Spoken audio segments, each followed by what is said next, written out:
Welcome to Lymphoma Myeloma 2018, an international conference on hematologic malignancy here in New York City. I'm Dr. Morton Coleman, chair of the conference, and with me today is Dr. Richard Furman, who is the chair of the CLL section of the conference. Dr. Furman, welcome. Thank you. We had an exciting day today on CLL as the subject. Tell me, one of the exciting things is the use of these new novel agents. How do you sequence these agents in your practice? Well, I think it's interesting that, we really don't have much data that sequence matters. And I think one of the big questions is really going to be, or what really should be the most important question driving treatment choice is sort of which treatment's best suited to the patient. A large number of patients will actually have very deep and prolonged remissions on these agents and may not need subsequent therapy. So I always believe in putting our best foot forward first and not saving agents for later on. And I think that's a mistake that physicians sometimes make. But I really let the patient's tolerabilities guide which choice I'm going to use first and move down, if I need to subsequent lines of therapy. Well, all of what you say is true, but let's presume that the patient can in fact tolerate several drugs at one time. Where do you think combinations of novel agents will be going, as opposed to starting off with a single agent and sequencing another agent thereafter? Well, we have very good data for a large number of patients who are watched and waited and then initiate therapy with BTK inhibitor therapy, ibrutinib or acalabrutinib, that they'll do extraordinarily well on just single agent therapy, and we will have 7.5-year data on ibrutinib coming up shortly. So that really is all many of those patients will need for therapy. Where I think the combination therapy is really going to be most helpful will be in two regards. One will be for those patients who aren't going to have long-term and deep remissions on single-agent BTK inhibition. And those are patients who would do very well either because they have pre-existing BTK mutations or because they have a risk of developing Richter's, having the addition of venetoclax, which working synergistically with the BTK inhibitor will actually have very deep and very rapid responses. Now, interestingly, even in those patients who will do well long-term on single-agent BTK inhibitors, there certainly is an advantage to shortening the duration of therapy. And that's another advantage offered by the combinations, totally separate from whether or not it's actually necessary from a PFS perspective. Minimal residual disease has certainly come to the fore, certainly in experimental programs. What is your feeling about the achievement of minimal residual disease? Do you think it's necessary, or do you think it's a goal that we should try to achieve in the future in terms of trying to ultimately cure CLL? We do know that the novel agents usually do not get a complete remission, that they do very well with partial remissions. But what about the achievement of MRD? Do you think that is a worthy goal to seek? Well, I do think MRD is a very worthy goal. It's really the holy grail. The thing that's most important is you don't want to sacrifice, in terms of what you do to achieve MRD negativity. So the important thing is, what are you adding on to enhance MRD negativity? Is it really costing us anything? And when you talk about taking a patient on long-term ibrutinib who's having freedom from progression, that's really all that matters to the patient. And is there any advantage to being 7.5 years on ibrutinib and not having achieved MRD versus achieving MRD at 12 months with venetoclax and then wondering how are you going to do 7.5 years from now? So I definitely believe that PFS is what matters most to the patients, but from a perspective of looking at novel strategies for actually discontinuation of therapy, MRD really affords us a great option or a great target in terms of the modeling that's been done, really suggesting that doubling the time it takes to get from treatment initiation to MRD might actually predict time it takes to get down to 10 to the -8, which might be equivalent of cure. And I think this is a strategy that we're using in a lot of our approaches now, be it with the Murano trial, which had 2 years of venetoclax plus rituximab, or whether or not with the Captivate trial, which is looking at really 12 months of combination therapy of ibrutinib plus venetoclax. There are some who say that minimal residual disease is really nothing more than a highfalutin prognostic factor, that those patients in whom you can achieve minimal residual disease are those who would inherently do better to begin with, and that it need not be a goal of what we want to obtain. How do you feel about that? So I think, MRD is what I call a post-treatment prognostic marker, which is really of no value in terms of deciding, what we should be doing for patients. And I think that's a very important caveat whenever we talk about prognostic markers. Those that really don't tell us what we need to know or to factor into treatment decisions beforehand are really meaningless. But with regard to, and for chemotherapy, MRD is very much just an assessment of the sensitivity of the disease to the treatment. But with novel agents, MRD serves much more than a prognostic marker. It serves as an endpoint, and it does factor into our treatment decision. So it allows us to know, or at least the mathematical modeling suggests, that the time it takes to get to MRD, doubling that will enable us to get to what might be a 10 to the minus 8 or a cure. And so it does provide us with a endpoint for our treatment. So there it's not just serving as a prognostic marker, but it's really beginning to serve as an important factor for determining treatment duration. With all the good news about the novel agents, what role do you think remains for using chemotherapy, such as fludarabine and Cytoxan in combination with Rituxan? So I really think there's a very limited role for chemotherapy. Fludarabine, Cytoxan, Rituxan, bendamustine Rituxan, or fludarabine cyclophosphamide by itself. I really think, chemotherapy, while very effective, people always have to remember that there are very much long-term toxicities associated with these that we've never been able to see because patients weren't living long enough. Now that we have patients who might have very durable remissions after chemotherapy, being once again rescued with BCR antagonists, I'm concerned that we might start seeing things like an increase in myelodysplasia and secondary AML due to the chemotherapy use. Maybe not at 7.5 to 10 years, but maybe at 10 to 20 years. And we do have an incidence of clonal hematopoiesis in the general population that predicts for development of MDS and AML in the 70-year-olds. No one's ever showed me any data that we don't actually create clonal hematopoiesis in chemotherapy-treated patients at an earlier point in time. So I do worry, especially in those fit young 50-year-olds, that by the time they get to 70, we're going to start seeing a lot of alarming toxicities. Yes, but there are some who contend in that young, fit CLL patient who requires therapy, that if he takes, let's say, FCR, which is the gold standard, and he takes it for a finite period of time, 5 months, 6 months, and maybe even with less therapy at 3 months if he's MRD, that many of these patients go into plateau at 40 to 60% of overall patients, and they don't need treatment again. They can just sit and lead a regular life without having to be on continuous therapy. How do you respond to that challenge? So I think it's important to remember that, first off, the population of patients who are on the plateau are mostly, about 3/4 of them, are going to be the mutated immunoglobulin gene patients. So those are patients who would do probably very well with ibrutinib. And the truth is, the 7.5-year data for ibrutinib in those patients and the patient population overall is actually better than what it is for fludarabine-based chemotherapy. So while we can definitely say that there's continuous therapy necessary with ibrutinib, the long-term PFS is actually better.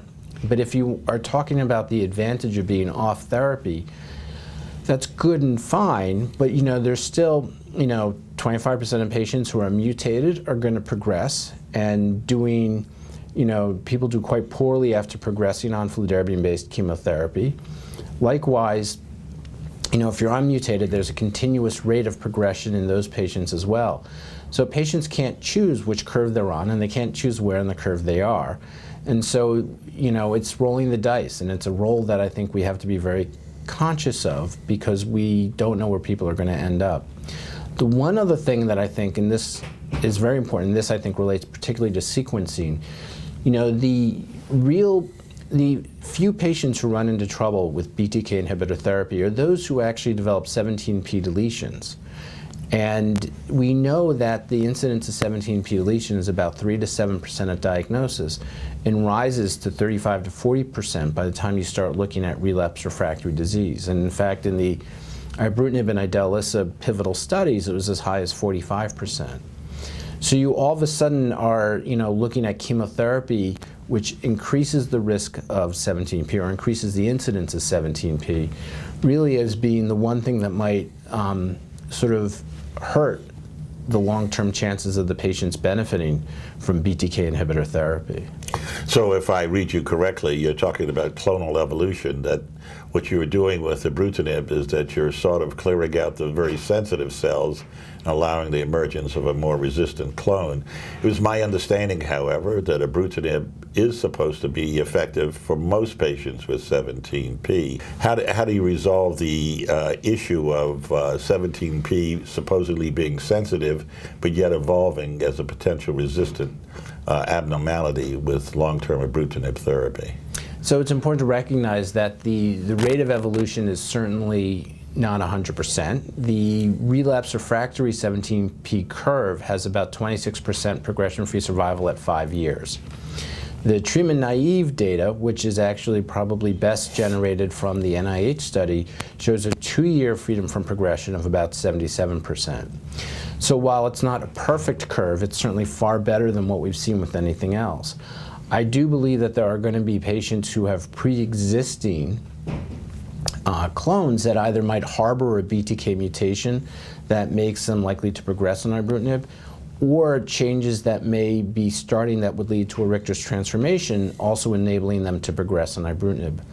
And I think a lot of those changes aren't necessarily due to the BTK inhibitor exposure, but really are due to genomic instability that results from the 17p deletion. And I do think there are very particular strategies that we're now testing, like combination ibrutinib venetoclax, or early initiation of therapy in these high-risk patients that may abrogate those issues and make that, that survival curve or that PFS curve rise from 77% to 100%. Since we're talking about novel agents, we have to really address the issue is that patients are on them for extended periods of time. And we need to really address the issue of toxicity. How toxic are these agents? Can patients stay on them for a sustained period? So I do believe patients can really stay on them for a sustained period of time. We actually have good data now that the immune system actually heals, and that we see fewer infections in patients the longer they're on ibrutinib, and that the data would suggest that they have fewer infections year 3 compared to year 1, and fewer infections year 5 compared to year 1, really suggesting that by treating the CLL and resolving the interaction with the excessive amount of B cells without using immune ablating therapy really does enable patients to have fewer infections. With regard to the other toxicities, I sort of look at it as patients really declare themselves primarily early. Either they tolerate it well and they're going to do well, or they have toxicities that are going to preclude long-term use of these agents. And by 2 years, most of the people who aren't going to be able to enjoy long-term therapy are off, and those people who are on beyond 2 years, there's really a very low rate of drop-off beyond that point in time. I do think there are a lot of tricks that enable people to actually be able to tolerate the medication better, and once we get a little bit better at those, we'll actually see an increase in the number of people who are able to stay on therapy. How about specifically addressing the problems with bleeding and atrial fibrillation with regard to ibrutinib therapy? So it's interesting. The one of the things that's important whenever we talk about atrial fibrillation is really what are the risk factors, and can we predict who are those patients? So it looks like it's about 10% overall, and that the patients who are going to develop atrial fibrillation do it by year 2. So that really suggests to me that it's the underlying biology of the heart that's going to determine who develops AFib and who isn't. And so while we say it's 10% overall, I believe we can have a population of patients where it might be 20% or 50%, and a population of patients who it's going to be 0% in. So as we get more data, we'll be able to really tease out who are the patients that aren't going to run into issues and really could use ibrutinib safely. We don't have data yet that acalabrutinib is a good alternative But we do have a lot of other agents that don't have an impact upon atrial fibrillation risk as a treatment that will be able to use in those patients who are at risk of developing atrial fibrillation. I also think there are a lot of methods that we can use to help diminish the risk, whether it be prophylactic beta blockade or other things that might actually enable people to be on these therapies if it's for a short duration of time. If we're talking about a year of combination ibrutinib venetoclax, then that's something where if we were to also just use some medical therapy to keep patients in normal sinus for that year, I think in the long run, patients will do much, much better. I wouldn't obviously advocate additional therapy to prevent a toxicity if we could avoid the toxicity to start with by not putting the patient on the drug. But at this point in time, BTK inhibitor therapy is our best option for treating our patients. As you know, we've been discussing mostly BTK inhibition, and we just talked about venetoclax. Where do you see a role for PI3 kinase inhibitors? So it's interesting. I think PI3 kinase inhibitors are, in the short term, extremely well tolerated. I do think that, you know, when we start talking about combination of therapies, like with venetoclax, PI3 kinase inhibitors really offer a great opportunity because patients could be on them for a year, which is short enough that they won't develop the autoimmune sequelae, and it's short enough that they won't have to worry about progressive disease. And they will be able to get their very, very deep responses due to synergy between the PI3 kinase inhibitors and venetoclax. So I think that's really one of the good options. Otherwise, I think there's some interesting data that's very early, that it looks like CAR T cells, when you collect the CAR T cells on PI3 kinase inhibitor therapy, you actually probably get a better yield and a better efficacy of the CAR T cells themselves. So there may be a role for using PI3 kinase inhibitors in that capacity as well. Do you see any role for BTK's use in CAR T therapy?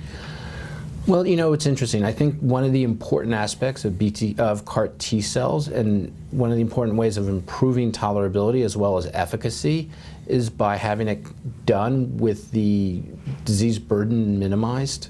So definitely pre-treatment with the BTK inhibitor to get someone down to minimal disease.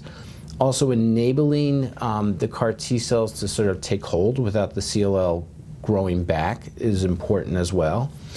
But with regard specifically to the CAR T cells, with the BTK inhibitors making the CAR T cells more efficacious, I think that's a lot of in vitro data yet that we haven't yet generated any clinical data to support.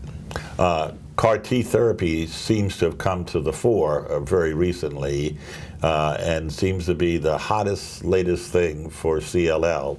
Where do you see CAR T therapy's role in CLL? Do you ever foresee it as being an upfront type therapy? Do you think it'll always serve as a salvage therapy? Where do you think we're going to be going with CAR T? It's certainly toxic to use. I presume that toxicity will one day be ameliorated with new discoveries, but where right today do you see CAR T therapy?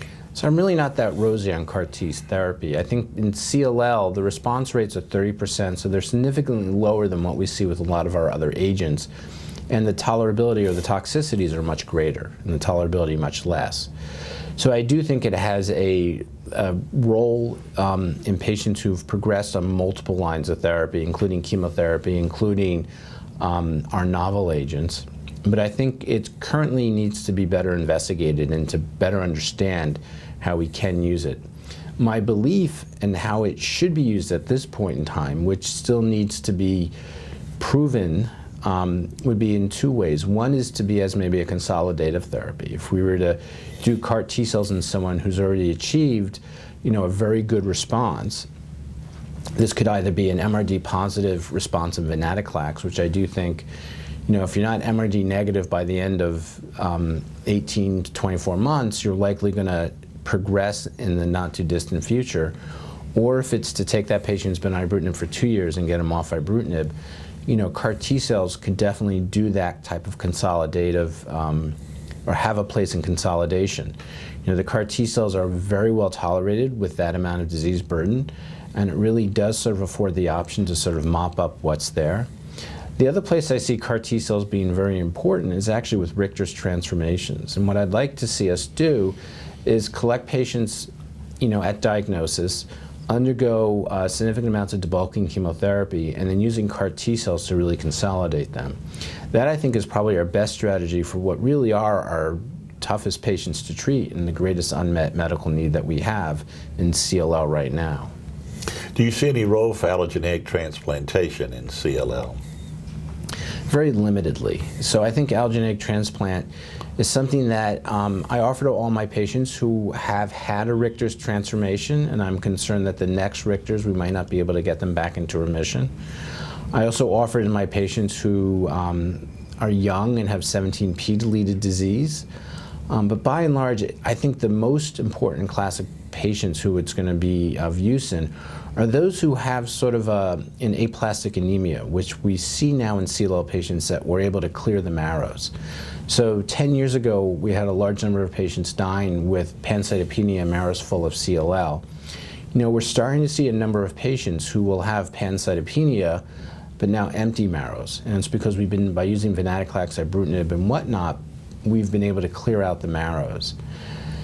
And unfortunately, patients with aplastic anemia really seem to have a very poor prognosis. So those are patients who I'm very quick to send for allogeneic transplant. But in terms of a relatively young, fit patient who has a 17p abnormality with CLL, which requires therapy, where would you place CAR T vis-a-vis allogeneic transplant? So I really would put CAR T cell before allogeneic transplant. You know, the idea is that the CAR T cell tolerability is really so much greater. And my hope is, with some additional years of study, CAR T cell really could be much more effective. And I think that, you know, that's just something that we need more time with right now. So I do think using the CAR T cells to maybe kick the can down the road is a viable strategy. Well, thank you very much, Dr. Furman, for your most interesting observations. This is Dr. Morton Coleman wishing you good day from Lymphoma Myeloma 2018.